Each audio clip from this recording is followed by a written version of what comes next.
The Tampa Bay Buccaneers clinch nothing but more injury concerns and fall to the New Orleans Saints 9-0.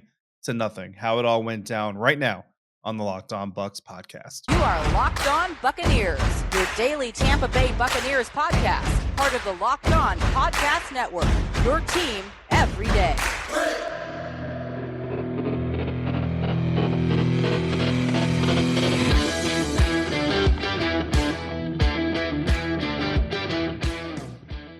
What's up, Bucs Nation? Welcome to today's episode of the Locked On Bucs podcast. Wish we were coming to you under better circumstances, but here we are. I am your host for today's episode, David Harrison. My co-host James Yarko, conveniently not with me on this episode. He had a legit reason, and it was planned before the loss.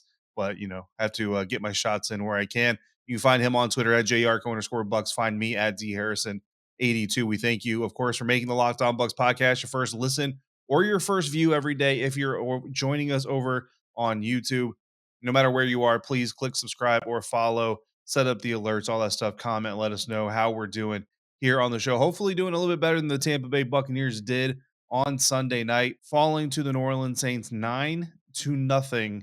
We're going to get into that conversation. Of course, what it cost the Buccaneers right up front was a chance at clinching the NFC South division in Raymond James Stadium, a chance at also clinching, obviously, a playoff berth as well. And with the Arizona Cardinals falling earlier on Sunday to the Detroit Lions, an opportunity to climb up the rankings a little bit in the NFC playoff picture, along with the Green Bay Packers. So the Buccaneers making their hill to try to climb up to a postseason bye week just a little bit steeper with this loss. Of course, the expectation is going to be that the Buccaneers will win and clinch the division potentially next weekend against the Carolina Panthers. But before we get to any of that, we've got to talk about this game. And really, the Tampa Bay Buccaneers came into this contest against the New Orleans Saints a little off balance, really from Jump Street. And the problem I think that we're going to have with this game when we look back on it is that they were knocked off balance by themselves. It really wasn't anything that the New Orleans Saints were doing or did, whether it be with Taysom Hill or with the New Orleans Saints defense, or really nothing all that out of the ordinary or completely unexpected. I think that the New Orleans Saints offense came out and passed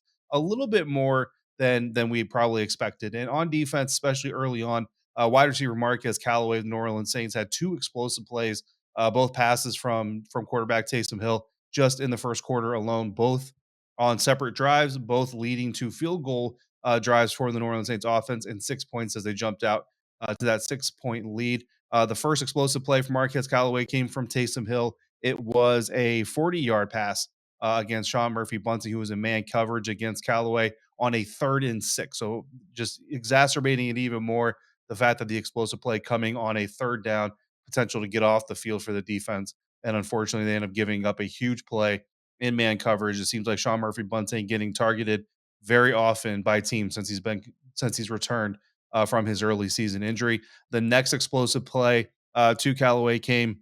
It was a 33-yard connection this time. It looked like the Buccaneers were in a man zone coverage kind of combination a little bit. Carlton Davis seemed to be the guy that was on Callaway. Sean Murphy-Bunting kind of came into the picture a little bit later, but that play going for 33 yards came on a 1st and 20. So obviously, from a defensive standpoint, on 1st and 20, you definitely want to put yourself in position to potentially get off the field. Instead, they give up 33 yards. Again, Taysom Hill to Marquez Callaway on that first down play, end up giving up another field goal. That's how the New Orleans Saints took their 6-point lead. But at the end of the day, guys, we all know the 6-point leads aren't going to win you an NFL game most weeks, right? Well, this week wasn't most weeks. And on the offensive side of things, the Tampa Bay Buccaneers offense came out looking discombobulated, really from pass number one, from the very first play from scrimmage. Tom Brady targeting Tyler Johnson up against Marshawn Lattimore. And look, I'm not, far be it for me to criticize Tom Brady, right? The greatest to ever do it, but even the greatest quarterback to ever do it. You see Tyler Johnson, he's your number 3 wide receiver, really because of the Antonio Brown suspension, which we'll get to here in a minute as well.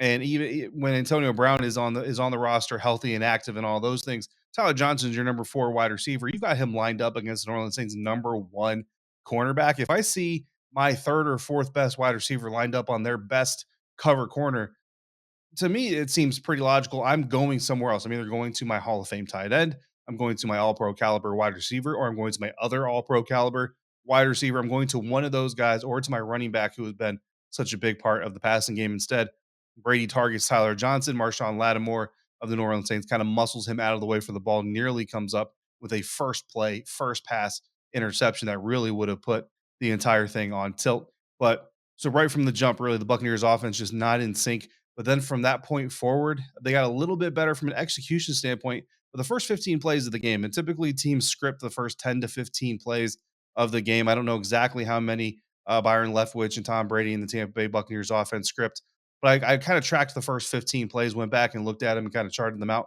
14 pass plays, guys. Out of the first 15 plays, the Tampa Bay Buccaneers called 14 passes. And I understand it's a passing league.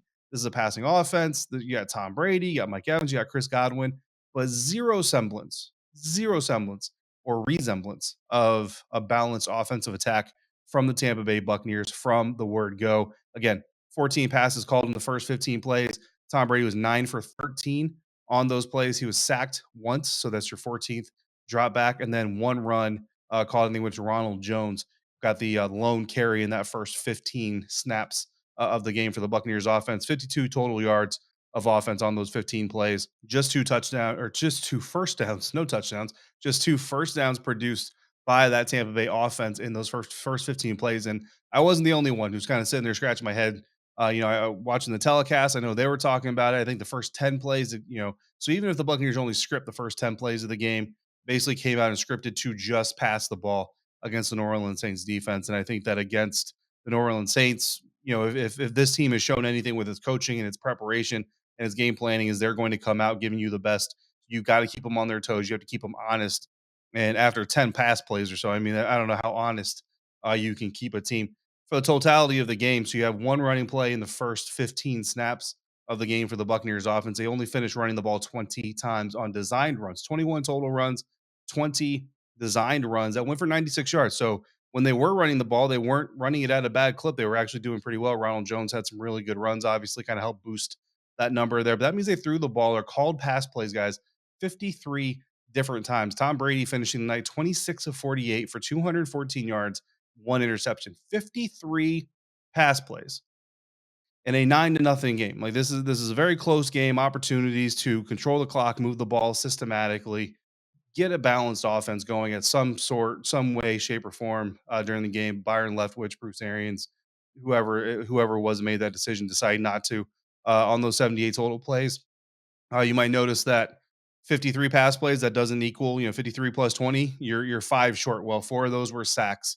All of them coming on third down. So when the New Orleans Saints were stopping the Buccaneers on third downs, which as a team, the Buccaneers offense finished 6 of 19 on third down. So you look at those four sacks, you take those away, potentially 10 of 19 on third downs if they have the opportunity to get those passes away. But the New Orleans Saints, we talked about it on the crossover with Ross Jackson, the host of the Locked On Saints podcast, about just how well the Saints defense seems to do against this Buccaneers offense. Speaking of Brady, we're going to get into a little bit more of his performance in the next segment. But before we move on to that, guys, I want to bring in our first caller, first member of Bucs Nation, calling in to vent their frustrations from this Tampa Bay Buccaneers 9-0 loss to the New Orleans Saints. Hi guys, JT from Texas. This game is disgusting. The Saints have our number, all the injuries, but the worst thing going into next season, the only running back we're going to have on the roster is Keyshawn Vaughn. And look how bad this boy played tonight. I'm glad we don't have to see the Saints again this year.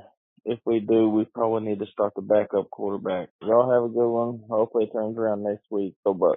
All right, JT, appreciate you calling in, man. I know it was an easy call to make, but we're glad that you made it anyway. And hopefully you're listening in, and we're here to share a little bit of the frustration and disappointment following the latest Tampa Bay Buccaneers loss this season. And that's what we're here for. Not only that, but hopefully drop just a little bit of knowledge on what's going on with the team, because that's why you listen to podcasts, right? For the power of knowledge, and you switch to Boost Mobile for the power of saving money, because with Boost, you get the power of a free 5G phone, so you can listen to all the latest episodes of your favorite shows, including the Locked On Bucs podcast, the power of 3 unlimited data lines for $30 per month per line, so your family can harness all that brain power as well, and the power of one of America's largest 5G networks, so you can do it all at the speed of 5G. With all that money you'll save and all that knowledge you'll gain, just how powerful will you become? Switch to Boost Mobile and find out. Get a free Samsung Galaxy A32 5G when you switch to one of America's largest 5G networks. More power to save. Boost Mobile, free phone limited to new customers and one per line. Additional restrictions apply. Offers and coverage not available everywhere or for all phones and networks. See boostmobile.com for details. Segment 2 of the Locked On Bucs podcast. David Harrison on Twitter at dharrison82. The show at Locked On Bucs. My co-host James Yarko at JR_Bucks, not here for this reaction episode, but on behalf of James, I want to thank you for making Locked On Bucs your first listener, your first view every single day. We are free and available on all platforms, including YouTube. JT, again from Texas, talking about the running back problem, man. Listen, I know James is in the same boat. He thinks that Leonard Fournette is gone after this season, and he may be correct. I think there's still a chance that Leonard Fournette does a similar type of kick the can down the road type of deal like Rob did and all these other guys did this past offseason to come back and run it back with this crew. But we'll have to see how that plays out, right? And then Keyshawn Vaughn definitely not looking very good. Ronald Jones, we'll have to see how his future played out. Look, this time last year, right, Rojo went out with an injury and an illness, and the rise of Leonard Fournette kind of happened. Well, Leonard Fournette, one of those players injured against the New Orleans Saints, not wishing any, obviously any extended missed time for Fournette, but if it is what it is, this may be the opportunity Ronald Jones has been waiting on to kind of do the same thing and rise back up. And then as far as starting the backup quarterback, if we see the New Orleans Saints again, I don't think we're going to need to go that far. I understand why you're saying that. Tom Brady just historically not good against the New Orleans Saints. It's not just with the Tampa Bay Buccaneers. I understand, third straight season being swept in the regular season by the Saints. Obviously, it's going to leave a bad taste in anybody's mouth. Fourth straight loss against this team again in the regular season for Tom Brady at the quarterback now, and Brady now has 11 interceptions in 9 career regular season games against the Saints and at least 12 giveaways, right? Because they also lost a fumble on Sunday night. And when I counted the turnovers, I just counted interceptions. I didn't even go back to fumbles. So at least 12 giveaways in 9 career games. And then you look at the coaching staff in 3 seasons with BA and Byron Leftwich running the offense. The Bucs are being outscored 36-19 in those games on average. Okay. And that does include the 9 points that the Buccaneers defense held the Saints to on Sunday night. So 36-19 on average. If you go back through, it's kind of a weird stat. I don't even know why I looked it up, to be honest with you, or did the math on it, but I did anyway. So I'm going to share it with you guys. If you go back to the previous 6 losses, right? So this team has lost 6 in a row to the New Orleans Saints in the regular season since BA, Byron Leftwich, and Todd Bowles came in. If you go back to their last 6 losses that weren't to the New Orleans Saints, they're averaging 22 points per game. So not only are you losing to the New Orleans Saints, but you're scoring less against the Saints than you are on average to other opponents that you're still losing to. Anyway, I don't know if that really has a major impact, but it was a weird stat that I decided to look up and calculate. So I figured I would share it with you guys. Speaking of sharing, let's hear from another member of Bucs Nation. Hey, this is Dan from Raleigh, North Carolina. Called a few times. It's been a while. The game's not even over. I'm done watching. Reggie just threw a pick to Gardner Johnson. That was probably the worst offensive performance I've ever seen in my life. All 3 of our top pass catchers go down injured, and then we have other weapons, and nobody can seem to do a damn thing. Like, it's just a laughing joke to do that on Sunday night, prime time, at home, division rival, with the division championship on the line. That was unbearable to watch. The defense kept us in it the entire game. The play calling by Byron Leftwich secured himself to not be looked at for a head coaching position after tonight's game. This is the worst game I've seen in a long time. I can't even watch the final minutes of the game. I have to go out and walk in the 40-degree weather to cool off. It's unbelievable. I'm so pissed. All right, Dan, appreciate the phone call, man. And yeah, definitely one of the worst offensive performances I think a lot of us have seen, especially watching the Tampa Bay Buccaneers, and that's really kind of saying something. And the injuries certainly mounting up. Bruce Arians talked after the game and said that he's really more concerned about the injuries than he is the current state of the game. I mean, the game is over. It is what it is. At the end of the day, it's a loss. You have to move on from it. And I get that. Definitely more concerned about those injuries like you were talking about. I've been to Raymond James Stadium, my fair share and covering this team and from afar and all that stuff. And during the early part of the game, I remember hearing there was I think it was a Tampa Bay chant, and I heard it. The stadium announcer said "First down, Tampa," and the audience or the crowd, responded the way you're supposed to, and I was surprised. Like I legitimately, my eyes got wide, and I said, "Oh man, that crowd is legit." And I saw some tweets earlier. Jake Arians was tweeting out there, and some of the loose cannon guys and all that stuff. And it was impressive, man. And I was really happy that after all the conversation, there was a lot of talk about fans selling their tickets to opposing team fans and all this stuff. I was really happy to hear a really solid home crowd, and to see that, you know, a lot of you guys that attended the game had to leave early or decided to leave early. Can't really blame you for doing that. You know I got hit up on Twitter by more than one Bucks fan who said they were turning it off. They had more important things to do, and I can't necessarily blame you. And then with play calling, yeah, don't want to turn this episode entirely into Byron Leftwich, which I'm sure that we'll talk about it more tomorrow when James is back with me. But yeah, man, going deep on third and short. And look, some of that may be play calling, some of that may be Tom Brady, whoever made the decision. At the end of the day, that's really what needs to get figured out. Is whoever made those decisions, that's got to get worked out. And then using Keyshawn Vaughn when you've got literally one of the best quarterback sneak artists in the NFL on a 3rd and 1 with Tom Brady, instead you go Keyshawn Vaughn, just not good decision making. And there was a drive there that ended with the Tom Brady fumble. Ronald Jones rips off a couple of carries and totals 42 yards on those 2 carries. And then he comes out of the game for 2 carries. You know, Keyshawn Vaughn comes in, gets targeted on an incomplete pass where he falls down on the field, gets a short gain, and they end up hitting Rob Gronkowski for a first down and everything, and move the ball a little bit before Rojo comes back on the field, but just couldn't ever kind of get that momentum, and kind of stood in their way, like I said, really from the very beginning of the game. But the defense did keep the Buccaneers in it. And I think that's important, is to point out, you know, the good side of this. Even though it was a very ugly win, a very disgusting win, you know, I think the Buccaneers defense played well. And listen, I don't want to make too much of this either. Like it's Marquez Callaway and his Taysom Hill, right? So I mean, they're a capable offense. They're still an NFL offense, and they deserve credit for being such. And anytime you hold an opposing NFL offense out of the end zone, it's still an accomplishment worth celebrating or worth talking about. The Tampa Bay Buccaneers defense held the Saints to 11 first downs, just 3 for 16 on third downs, only 212 total yards, 3.5 yards per play, 2 sacks from Levante David, 1 from Levante, 1 from Joe Tryon Shoyinka. And the Bucks were flagged just 3 times. So you go back to the previous Saints game and that loss, and penalized so many times. They were flagged just 3 times total in this game while winning the time of possession battle. So really did almost everything you say you need to do.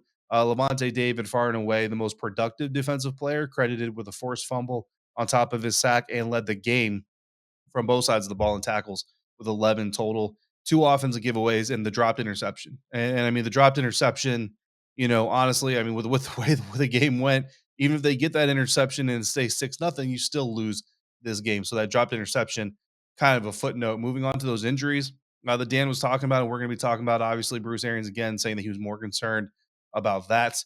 Wide receiver Chris Godwin left the game with a knee injury, looked a lot worse on the field when it happened. I can tell you guys, my heart literally sank when I saw Chris laying there on the field there at Raymond James Stadium. Mike Evans left the game later with a hamstring injury. Running back Leonard Fournette also left the game, diagnosed with a hamstring injury, again, according to Buccaneers communication. And the team already without Richard Sherman, without Jamel Dean, without Antoine Winfield Jr. for this game. And then Patrick O'Connor late on a punt defense, the one where they were flagged for roughing the kicker or roughing the punter. Patrick O'Connor injured on that play as well. So a lot of injury updates to look out for over the coming week as the team gets ready for the Carolina Panthers. Not the way you wanted to go into this holiday season, but the holiday season is coming anyway. And hopefully you're going to grab some cheer, some family time, some love, some merriment, and hopefully helping you do so will be our friends over at built.com with the protein bar that tastes like a candy bar, or even better than a candy bar in some cases, filled with holiday goodness, rich with decadent flavor, covered in chocolate, amazing low in calories, sugar, net carbs, and fat, while being high in protein. You get the best of both worlds, delicious and healthy. There's so many flavors to choose from. You're bound to find something you like. If you don't already know what you like, whether it's raspberry, mint brownie, cherry, double chocolate, cookies and cream, peanut butter brownie. I'm not a fan of cherry flavors, just kind of in general. But I will tell you the cherry flavor that I had for Built Bar was actually better than most cherry flavored items that I've tried. Built Bar gives you the extra fuel you need this holiday season, whether you're entertaining friends at the holiday, office party, whatever you're doing. People are so passionate about their favorite flavors. They're willing to have arguments with friends about them. Trust me, I've been involved in some of those. So tell Santa to throw a few Built Bars in your stockings. If you want a little life hack, dip your Built Bar into that hot cup of cocoa. Get yourself a little bit extra chocolatey goodness in there. Maybe use one of those marshmallowy puff treats around the holidays that we always have. Whatever it is you want to do with them, head over to built.com, get yourself some Built Bars. Use the promo code LOCK15 for 15% off your next order. Again, that promo code LOCK15 for 15% off at built.com. This episode of the Locked On Bucs podcast brought to you in part by BetOnline.ag, who has you covered with more props, odds, and lines than ever before as the football season continues to march towards the playoffs. Ross Jackson, the Locked On Saints podcast, and myself, said we weren't 100% confident and comfortable with that 10.5 point line. That thing expanded actually to 11 points in favor of the Buccaneers heading into the weekend. If you took that advice, then you did well for yourself. Obviously, BetOnline remains your number one spot for all your sports action this season. So head to the new desktop or mobile website, sign up today, and get yourself a 50% welcome bonus on your first deposit with the promo code Locked On. Whether it's basketball, football, hockey, boxing, UFC, or if you're in search of your favorite Vegas casino games, don't wait. Take advantage of everything available for 2021. BetOnline is the fastest and easiest way to bet on all your favorite sports. BetOnline, where the game starts. Back now to wrap up this episode of the Locked On Bucs podcast. David Harrison on Twitter at dharrison82. My co-host James Jarko at jarko_Bucs. Find the show at Locked On Bucs and find everything that James and I are writing about your Tampa Bay Buccaneers over at bucsnation.com, on Twitter at Bucs_Nation. Before we wrap up this episode, let's kick it off with another voicemail from another member of Bucs Nation. Hello, guys. This is Earl calling from North Tampa, Florida. All I have to say about this is that the Bucs are outcoached by the Saints once again. We can say about Drew Brees when Drew Brees is there and everything, but it's the coaching staff. Todd Bowles and defense, they had a plan ready, but the offense, the play calling, left with, why did he just run the ball a few times in the first one? Throw the pass. You can't do that. Have some sort of balance or something. The Saints own the Bucs, coaching staff and the players. Even though we lost Evans and Godwin and Fournette, still, when he was in there, we still ain't do nothing. I just hope if the Jags have any sympathy, just go ahead and get Leftwich and Hammer's next head coach. This is just pitiful. We'll see what they do next game. Go Bucs. All right, Earl, we appreciate you calling in. Yeah, misery loves company. We got a lot of phone calls following this game, and some of them, as you heard already, even before officially the game was over. And a lot of comparisons to the coaching staff. Look, yeah, the New Orleans Saints, just something about them. And I mean, this isn't, it's not just this coaching staff. Obviously, this is the second time since creation of the NFC South that the Saints have swept the Buccaneers 3 regular seasons in a row. Twice after being swept in the regular season, the Buccaneers have gone on to win the Super Bowl. The first time, of course, and then this last one most recently. And in this game, I'll tell you, I don't think that the entire Buccaneers, coach staff got out coached. I think Todd Bowles did pretty well against that Saints offense. But yeah, Dennis Allen, the New Orleans Saints defensive coordinator, definitely did some good things against Byron Leftwich's offense. And again, going back to the top of the show, Byron Leftwich kind of helped him out there. 14 pass plays in the first 15 play calls. I wish I could tell you guys more on how to justify or explain that, but I really don't have it. And then, again, running with Keyshawn Vaughn on 3rd and 1 instead of Ronald Jones, or there was somebody on Twitter who said Vita Vea. Like there are a lot of options, right? Keyshawn Vaughn certainly probably shouldn't have been an end around to Scotty Miller if you want to get creative with it. I don't think I would have liked that either, but I probably would have liked that just a little bit more than Keyshawn Vaughn. So yeah, Dennis Allen absolutely owned Byron Leftwich. I know a few Bucs fans are now hoping that Byron gets the Jaguars job, and I saw a Bucs fan hoping that Dennis Allen gets the Jaguars job. But still 3 games to go in the regular season, and then of course we got the postseason. Assuming that the Buccaneers don't have just a complete meltdown and somehow miss the postseason, I don't see that happening though. I think we're going to be okay once we get past this game, which is what Bruce Arians is going to do, is get his team past this game, learn what they can from it, leave the rest behind. It's just part of the history books now. And if they have their way, it'll be part of the next championship DVD. But the turning points in this game, I asked James to drop his in for me, even though he wasn't going to be here. And his turning point in this game was the Chris Godwin injury. But Earl, like you kind of pointed out, even with Chris Godwin on the field, even with Mike Evans, even with Leonard Fournette, it's not like this offense was doing a whole lot with those guys, right? But when they started to go out, you definitely saw a huge drop in potential and ability to move the ball. Chris Godwin, for what is worth, still led the team in receiving yards despite leaving with 13 and a half minutes left in the second quarter. Finished with 6 catches on his 7 targets, 49 total yards. Second on the team in receptions. Leonard Fournette had 7 catches, but led the team in yards with 49. Had one of the early explosive, 23 yards on a 2nd and 10 against Adebo, the young rookie cornerback from the New Orleans Saints. So yeah, with Chris Godwin, the team had a chance, and hindsight and alternate dimensions and all this. I think if Chris Godwin stays in the game, maybe they get a drive or two together, and that's really all you would have needed in this game and potentially eke out the win. But still, you're not going to be happy with the way that whole thing went down. And my turning point in this game, guys, is the Tom Brady fumble. The Buccaneers had the ball inside the New Orleans Saints 30. I know Ryan Suckup had already missed a field goal. You're only down 6-0. It's third down, I think 3rd and 7 is what it was. And Tom Brady decides he's under pressure again, about to get sacked by the New Orleans Saints, decides to escape the pocket, run the ball, which we've had a lot of fun with, right? But Bruce Arians said he doesn't ever want to see him do that again.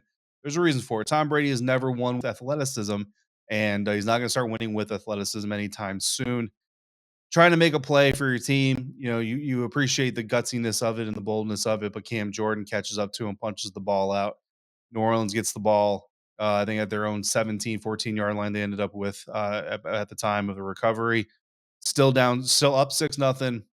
And obviously, we know how the rest of the game goes. Wrapping up today's episode, guys, a few more notes. First time in Tom Brady's career that he's been beaten by a team that didn't score a single touchdown against his team. Sunday Night Football broadcast dropped that dime. Only the second time in Bruce Arians' coaching career that he's been shut out. Greg Allman of The Athletic dropping that one. And this is the first shutout of a Tom Brady-led team since December of 2006. I actually found that one on my own, but I'm pretty sure I heard the Sunday Night Football broadcast also drop that nugget of information. Let's end this thing on a positive, though, guys, right? Finding the silver lining anywhere we can. Despite catching just 2 of his 11 targets tonight, 29 yards, Rob Gronkowski surpassed 9,000 career yards in receiving, which is a huge milestone. Just the 5th tight end in NFL history to do so. So I think he needed 15 coming into the game to get it. Hopefully somebody secured that ball for him. But yeah, two catches on 11 targets, several drops for Rob Gronkowski. Uncharacteristically bad night for him and Brady combined. But again, just the 5th tight end in NFL history to have 9,000 career receiving yards, something worth applauding. So if you know Rob, or if you're working out there and at One Buck or at the Advent Health Training Center, please congratulate Rob Gronkowski for us here at the Locked On Bucs podcast. JT, Dan, and Earl, thank you for your contributions. Thank you for venting to us. We'd rather you vent to us, even if you're out walking on a cold night, doing it into your cell phone than anything else. So we appreciate you guys. We've got plenty more, so we will get to as many as we can tomorrow when James and I come back for Takeaway Tuesday, dive a little bit deeper into this matchup, come up with some takeaways. James is going to give you his first thoughts and his second thoughts, all wrapped up in one episode. Of course, we thank you again for making the Locked On Bucs podcast first listen or review every single day. Make sure you come back tomorrow and join us here for your second listen of the day. Check out the Locked On Bets podcast, your daily one-stop shop for all your gambling needs. Locked On Bets, hosted by your boy Q, with expert analysis and insight from Lee Sterling. If you want to get in on the conversation, send us your takes or your questions to lockedonbucspodcast@gmail.com, or call them in and leave us a voicemail at 813-444-5841. Again, I'm David Harrison. I just realized I don't have my banner up, so there that is for you guys. It's that kind of night, right? But you can find me on Twitter at dharrison82. Find everything I'm writing about the Tampa Bay Buccaneers over at bucksnation.com, at Bucs_Nation on Twitter. My co-host also there, and you can find him on Twitter at JYarko_Bucs. Until we speak again, please, if you're out and about, be safe, be kind to one another, and thank you for joining me right here at Locked On Bucs.